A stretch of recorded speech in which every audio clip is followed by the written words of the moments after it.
ബോധ്യപ്പെടുന്നു? അങ്ങ് പറഞ്ഞ മറുപടികൾ വളരെ കൺവിൻസിങ് ആണ്. വളരെ കൺവിൻസിങ്, സാധാരണ ഒരാളെ കൺവിൻസ് ചെയ്യാൻ പറ്റുന്ന കാര്യങ്ങളാണ്. ആർഗ്യുമെൻറ്റിൽ വലിയൊരു പരിധി വരെ ശരിയുണ്ട്. ഇത് ഞാൻ നിഷ്പക്ഷമായിട്ട് പറയുന്ന ഒരാളാണ്. ഇവിടെ നമ്മുടെ വിദ്യാഭ്യാസ മേഖലയിൽ വളരെ വലിയ കോൺട്രിബ്യൂഷൻ തീർച്ചയായിട്ടും ഇടതുപക്ഷത്തിന് ചെയ്യാൻ കഴിയും. അത് ബേസിക് ഇൻഫ്രാസ്ട്രക്ചറിൻ്റെ കാര്യത്തിലാണ്. ഉദാഹരണത്തിന് കോഴിക്കോട് പ്രദീപ് കുമാർ ഒരു സ്കൂൾ, ഞാനത് കണ്ടിട്ടുള്ളതാണ്. വളരെ ശ്ലാഘനീയമായ ഒരു തുടക്കമാണ്. പല MLA-മാരും ചെയ്യുന്നുണ്ട്. ഞാനൊരു ഉദാഹരണം പറഞ്ഞെന്ന് മാത്രമേ ഉള്ളൂ. അതുപോലെ തന്നെ സ്കൂളുകളുടെ ഭൗതിക സൗകര്യം നമുക്ക് ഒരുപാട് വർദ്ധിപ്പിക്കാൻ കഴിയുന്നുണ്ട്. 100% നമുക്ക് അതിനോട് യോജിപ്പാണ്. മറ്റൊരു പ്രധാനപ്പെട്ട ഒരു കാര്യം, NH-66 എന്ന് പറയുന്ന ഒരു ഹൈവേ ഇവിടെ വന്നപ്പോഴേ നമുക്ക് 30 മീറ്റർ മതി എന്നാണ് ഉമ്മൻചാണ്ടി സർക്കാർ പറഞ്ഞത്. പക്ഷേ അത് വീതി കൂട്ടി ഒരു ഇൻ്റർനാഷണൽ സ്റ്റാൻഡേർഡിൽ ഒരു റോഡ് ഇവിടെ തീരുക, അത് പ്രത്യേകിച്ച് വളരെ നമ്മുടെ ഡെൻസിറ്റി ഓഫ് പോപ്പുലേഷൻ വളരെ കൂടുതലുള്ള ഒരു സ്റ്റേറ്റിൽ സ്ഥലമെടുത്തത് പൂർത്തിയാക്കുക എന്ന് പറയുന്ന ഒരു ഗവൺമെൻറ് ഏറ്റവും വലിയ വെല്ലുവിളിയാണ്. ആ വെല്ലുവിളിയെ നേരിട്ട് NH-66 വളരെ മാതൃകാപരമായി തീർക്കാൻ ഇടതുപക്ഷ സർക്കാരിന് കഴിഞ്ഞിട്ടുണ്ട് എന്നുള്ളത് സാധാരണ ഏത് ജനം കണ്ണു തുറന്ന് നോക്കിയാൽ കാണാൻ കഴിയുന്നത്. ഞാൻ കൊല്ലക്കാരനാണ്, പക്ഷേ പൂന്നിൽ ജനിച്ചു വളർന്ന ആൾ കൊല്ലക്കാരനാണ്. അപ്പോൾ അവിടെയും മലയോര ഹൈവേ ഒക്കെ തീർന്നിട്ടുണ്ട്. ഹൈവേയുടെ കാര്യത്തിൽ ഇറ്റ്സ് ഓക്കെ, അങ്ങ് പറഞ്ഞതുപോലെ തീരദേശ റോഡ് തീരുന്നു, മലയോര ഹൈവേയുടെ പണികൾ തീർന്നുകൊണ്ടിരിക്കുന്നു. ഓക്കെ, അത് നമ്മുടെ ഗതാഗത രംഗത്ത് നമ്മൾ കൈവരിച്ച ഇൻഫ്രാസ്ട്രക്ചറിൻ്റെ കാര്യത്തിൽ വളരെ ശ്ലാഘനീയമായ കാര്യമാണ്. ഗെയിൽ പൈപ്പ് ലൈൻ ഭയന്ന് ഇട്ടിട്ട് പോയതാണ് UDF. അത് ഇച്ഛാശക്തിയോടെ തീർക്കാൻ തീർച്ചയായിട്ടും പിണറായിയുടെ സർക്കാരിന് കഴിഞ്ഞിട്ടുണ്ട്. ഇതൊക്കെ ഈ സർക്കാരിൻ്റെ നേട്ടങ്ങളാണ്. അപ്പം നേട്ടങ്ങൾ മാത്രമുള്ള ഒരു ഗവൺമെൻറ് ലോകത്തൊരിക്കലും ഒരിടത്തും ഭരിച്ചിട്ടില്ല. സ്വാഭാവികമായി കോട്ടങ്ങളും ഉണ്ടാകും. ഇവിടെ അങ്ങ് സൂചിപ്പിച്ചതുപോലെ നമ്മളിപ്പോൾ ക്ഷേമ പെൻഷൻ്റെ കാര്യം അങ്ങ് പറഞ്ഞു. ക്ഷേമ പെൻഷൻ വർദ്ധിപ്പിക്കാൻ വേണ്ടിയാണ് പെട്രോളിനും ഡീസലിനും 2 രൂപ വർദ്ധിപ്പിച്ചത്. നിർഭാഗ്യവശാൽ കൃത്യമായി അത് എത്തിക്കാൻ കഴിഞ്ഞിട്ടില്ല എന്നുള്ളത് ഒരു കാര്യം. രണ്ടാമത്തെ കാര്യം, ഇടതുപക്ഷ ഗവൺമെൻറ്റിൻ്റെ പിന്നിലുള്ള ഒരു വലിയ ശക്തി എന്ന് പറഞ്ഞാൽ ഒരു വളരെ ചെറിയ ഒരു മൈക്രോസ്കോപ്പിക് എന്ന് പറയാൻ പറ്റുന്ന ഒരു മൈനോറിറ്റി ആണെങ്കിൽ സർക്കാർ ഉദ്യോഗസ്ഥന്മാരും പെൻഷൻകാരും പൊതുവെ ഇടതുപക്ഷ ചിന്താഗതിയുള്ള ആളുകളാണ്. അവർക്ക് ചരിത്രത്തിലാദ്യമായി ഇത്രയധികം DA കുടിശ്ശിക വന്നു. അത് കേരള ചരിത്രത്തിൽ ആദ്യമാണ് ഇത്രയും DA കുടിശ്ശിക വന്നു. അതപ്പോൾ എത്ര എന്ന് കൊടുക്കും, എങ്ങനെ കൊടുക്കും എന്നുള്ളതിനെക്കുറിച്ച് കൃത്യമായിട്ടൊന്നും പറയാൻ പറ്റുന്നില്ല. അങ്ങ് പറഞ്ഞത് കേന്ദ്ര ഗവൺമെൻറ് നമ്മുടെ വിഹിതം കുറച്ചതുകൊണ്ട് തീർച്ചയായിട്ടും സാമ്പത്തിക ബുദ്ധിമുട്ടുണ്ട്. ഞാൻ അതിനോട് ഒട്ടും വിയോജിക്കുന്നില്ല. പക്ഷേ ആ സാഹചര്യത്തിൽ തന്നെ ഒരു എക്കണോമിക് മാനേജ്മെൻറ്റ്, സാമ്പത്തികമായി നമുക്കൊരു വെല്ലുവിളി വന്നാൽ നമ്മൾ കുറ്റം പറഞ്ഞിട്ട് കാര്യമില്ല. നമുക്ക് സ്വയം 2 കാര്യം ചെയ്യാം ഗവൺമെൻറ്. ഒന്ന്, ഗവൺമെൻറ്റിൻ്റെ ചെലവുകൾ കുറയ്ക്കാം. ഇൻഫ്രാസ്ട്രക്ചറിൻ്റെ ചിലവ് കുറയ്ക്കാൻ പറ്റില്ല. അപ്പോൾ ഗവൺമെൻറ്റിൻ്റെ ഭരണച്ചിലവാണ് കുറയ്ക്കേണ്ടത്. പക്ഷേ നിർഭാഗ്യവശാൽ ഭരണച്ചിലവ് കുറയ്ക്കുന്ന ഒരു സംവിധാനം നമ്മുടെ ഗവൺമെൻറ് ഭാഗത്ത് കാണുന്നില്ല. ഇപ്പോൾ റോഡ് വേണ്ട, ആശുപത്രി വേണ്ട എന്നൊരു ഗവൺമെൻറ്റിന് വിൽക്കാൻ പറ്റില്ല. അപ്പം മറ്റ് റിട്ടേൺസ് ഒന്നുമില്ലല്ലോ. മറ്റേ ഈ അനാവശ്യമായ സർക്കാർ ചെലവുകൾക്ക് റിട്ടേൺസ് ഇല്ല. ഇപ്പോൾ അനാവശ്യമായി ഉദ്യോഗസ്ഥന്മാരെ വിൽക്കുന്നു, പണം തൂർത്തടിക്കുന്നു, അതൊക്കെ നമുക്ക് ഡൈവേർട്ട് ചെയ്യാം. അപ്പോൾ അതിനകത്ത് നമുക്ക് പണം കുറച്ച് കൊണ്ടുവരാൻ കഴിയും. എൻ്റെ ഓർമ്മയിൽ വരുന്നത് വിശ്വനാഥ മേനോൻ എന്ന് പറഞ്ഞ CPM-ൻ്റെ ഒരു ധനകാര്യമന്ത്രി. അദ്ദേഹം സമയത്ത് പിന്നെ ഒരു മന്ത്രിയും ചെയ്ത് ഞാൻ കണ്ടിട്ടില്ല. ഞാൻ ധനമന്ത്രി KM മാണി സാറിൻ്റെ അഡീഷണൽ പ്രൈവറ്റ് സെക്രട്ടറിയായിട്ട് ജോലി ചെയ്ത ഒരാളാണ്. കേരള കോൺഗ്രസ് തിരിച്ചിരിക്കേണ്ട, ഞാൻ അദ്ദേഹം പേഴ്സണൽ ബന്ധത്തിൽ പോയതാണ്. അപ്പോൾ അദ്ദേഹത്തിനടക്കം ഞാൻ വർക്ക് ചെയ്തിട്ടുള്ള ഒരാളാണ്. പക്ഷേ വിശ്വനാഥൻ കേരളത്തിലെ ധനസ്ഥിതിയെക്കുറിച്ചും കേരളത്തിലെ ധനമന്ത്രിയെക്കുറിച്ചും കേരളത്തിലെ 140 MLA-മാരെയും കൃത്യമായിട്ട് വിലയിരുത്തുന്ന ഒരാൾ തന്നെയാണ് ഞാൻ. കാരണം ഒരു സമൂഹത്തിൽ ജീവിക്കുന്ന ഒരാളെന്നില്ല. അന്ന് അദ്ദേഹം എക്സ്പെൻഡിച്ചർ കമ്മീഷനെ വെച്ചു, ഗവൺമെൻറ് ചെലവുകൾ എവിടെയൊക്കെയാണ്, റിസോഴ്സ് കമ്മീഷനെ വെച്ചു, ഇവിടെയൊക്കെയാണ് അൺടാപ്ഡ് റിസോഴ്സസ് ഉള്ളത്. പക്ഷേ പിന്നീട് ആരും ചെയ്ത് കണ്ടില്ല. അങ്ങനെ വരുമ്പോൾ നമ്മുടെ ഗവൺമെൻറ്റിനെ സംബന്ധിച്ചിടത്തോളം എവിടെയൊക്കെ ഗവൺമെൻറ്റിന് അനാവശ്യ ചിലവുകളുണ്ട് എന്ന് വരുത്തി അത് കട്ട് ചെയ്യാൻ, അതില്ലാതാക്കാൻ, അതല്ലെങ്കിൽ കുറയ്ക്കാൻ ഒരു ശ്രമം നടത്തിയതായിട്ട് ഒരു പൗരൻ എന്നുള്ള നിലയിൽ, ദയവായി ഒരു രാഷ്ട്രീയ അലിഗേഷനാണെന്ന് ധരിക്കാതിരിക്കുക, ഒരു പൗരൻ എന്നുള്ള നിലയിൽ, അത്യാവശ്യം വിദ്യാഭ്യാസമുള്ള ഒരു പൗരൻ എന്ന നിലയിൽ എൻ്റെ അഭിപ്രായം പറഞ്ഞു തന്നത് അത് ഞാൻ കാണുന്നില്ല. ചിലവുകൾ വെട്ടിക്കുറയ്ക്കാവുന്ന ചിലവുകൾ ഏതാണെന്ന് അങ്ങ് ചോദിച്ചാൽ അത് വേറെ ചർച്ചയാണെന്ന് ഞാൻ പറയാം. പക്ഷേ അതിലേക്ക് ഞാൻ പോകുന്നില്ല.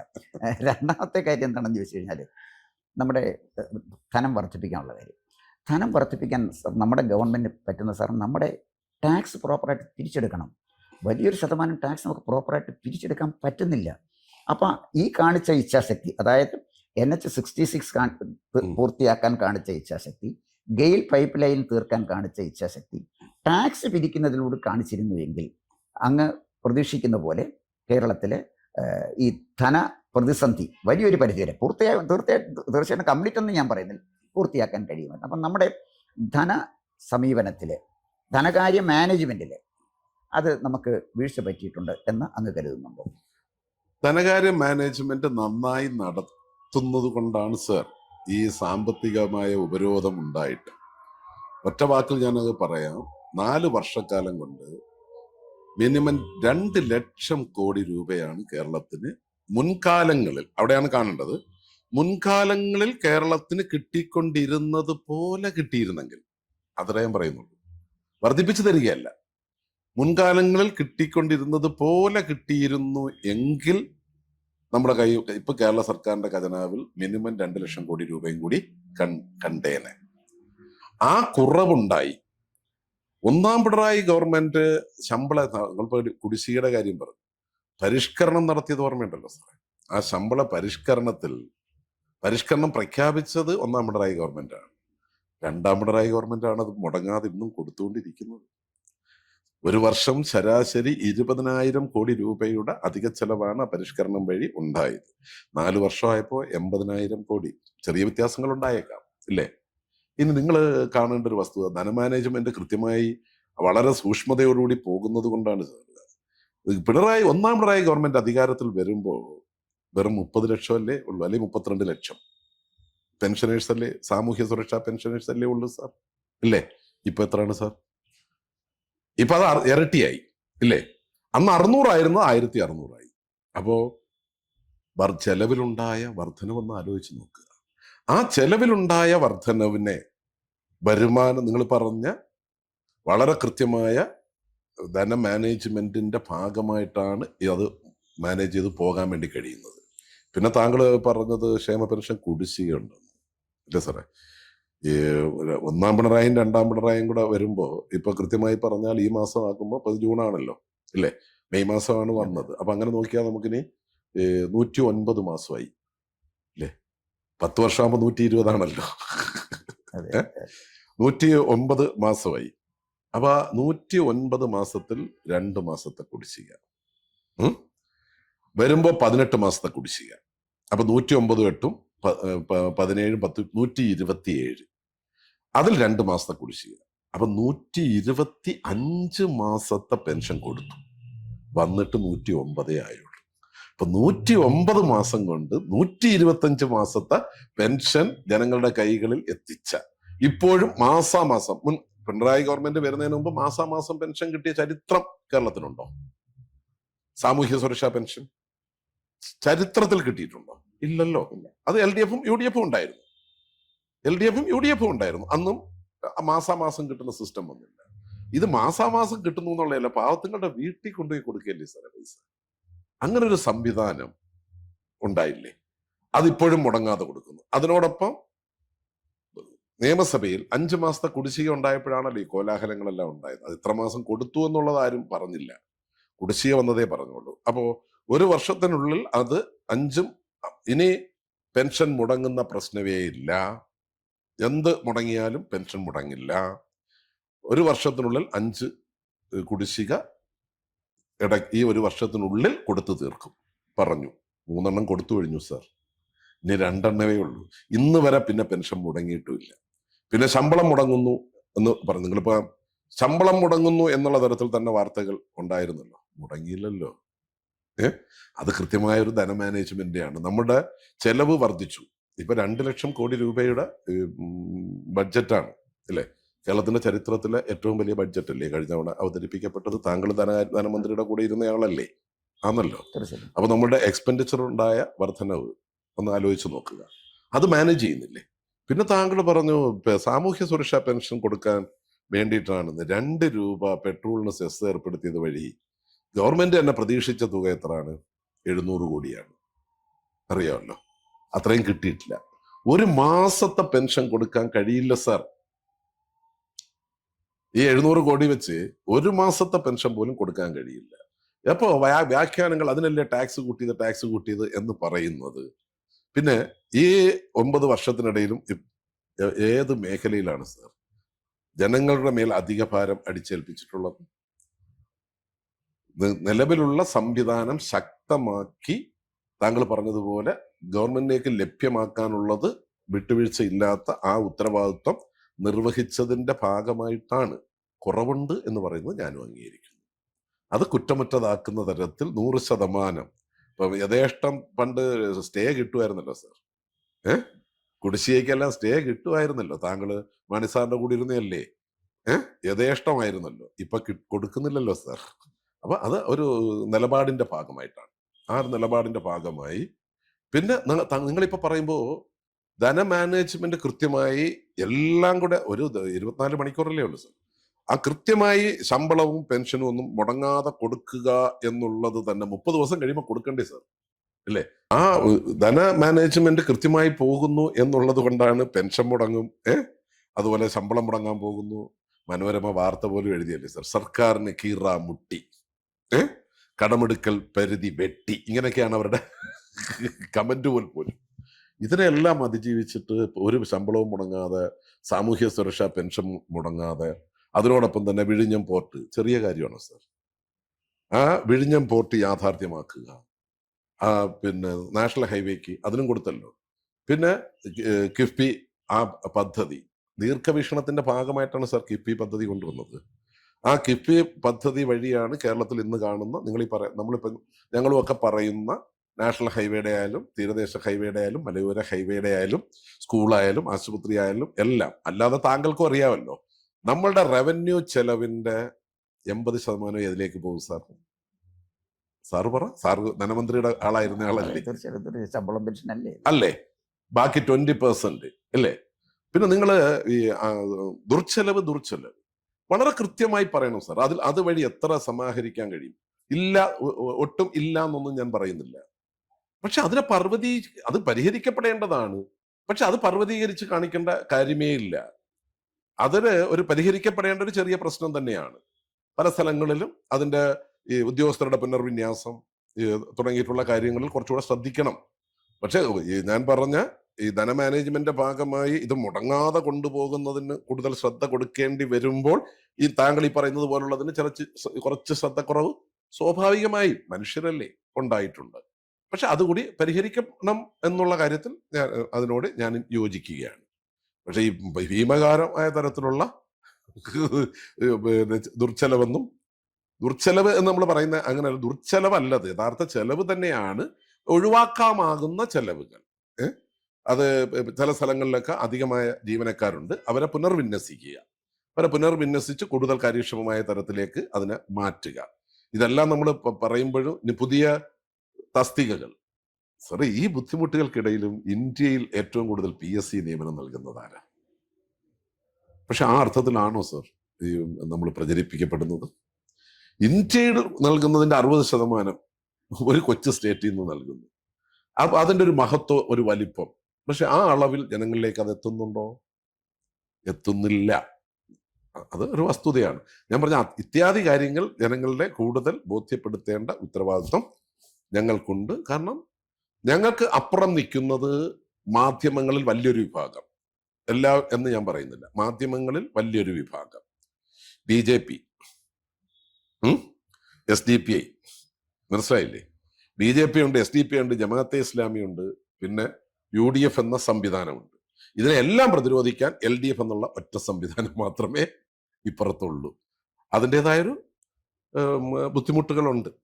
അങ്ങ് പറഞ്ഞു കൃത്യമായി UDF-ഉം അതുപോലെ തന്നെ BJP-യും ജമാഅത്തെ ഇസ്ലാമിയും ഒക്കെ ഒരു ഭാഗത്ത് ഇടതുപക്ഷത്തിനെതിരെ, പ്രത്യേകിച്ച് LDF-നെതിരെ അണിനിരുന്ന സാഹചര്യത്തിൽ രാഷ്ട്രീയമായ വെല്ലുവിളി വളരെ വലുതാണ്. ഇതുമായി ബന്ധപ്പെട്ട് എനിക്ക് ചോദിക്കാനുള്ള ഒരു ചോദ്യം, കഴിഞ്ഞ ദിവസം VD സതീശൻ ഒരു സ്റ്റേറ്റ്മെൻറ്റ് കൊടുത്തു. UDF-ന്റെ അടിത്തറ അവർ വിപുലമാക്കാൻ പോവുകയാണ്. UDF-ന്റെ അടിത്തറ വിപുലമാക്കാൻ BJP-ന്റെ എല്ലാം ഘടകകക്ഷികളൊന്നും ഇല്ല ഇന്ത്യയിൽ. പിന്നെ ഘടകകക്ഷിയെ കിട്ടുന്നത് LDF-ലാണ്. അപ്പോൾ ഇപ്പോൾ ലേറ്റസ്റ്റ് ആയിട്ട് ഉപശാലകളിൽ പറയുന്നു ഒരുപക്ഷെ CPI മറുഭാഗത്തേക്ക് പോകും എന്ന് പറയുന്നു.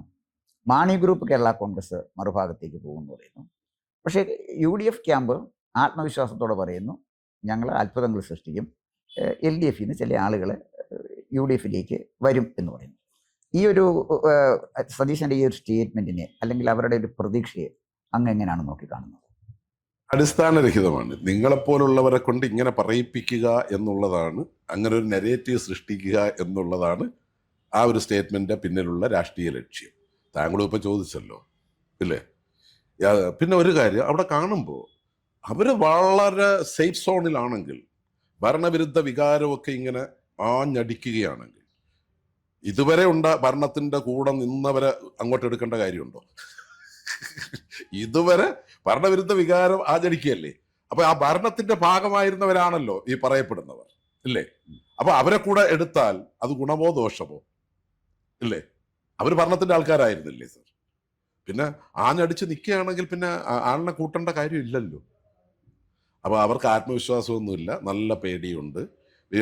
വീണ്ടും പിണറായി തുടരും, അല്ലെ എൽ ഡി എഫ് ഗവൺമെന്റ് തുടരും എന്ന് അവർക്കും നന്നായിട്ട് അറിയാം സർ. പക്ഷെ അവർക്ക് ഒരിക്കലും അത് സമ്മതിക്കാൻ കഴിയില്ലല്ലോ.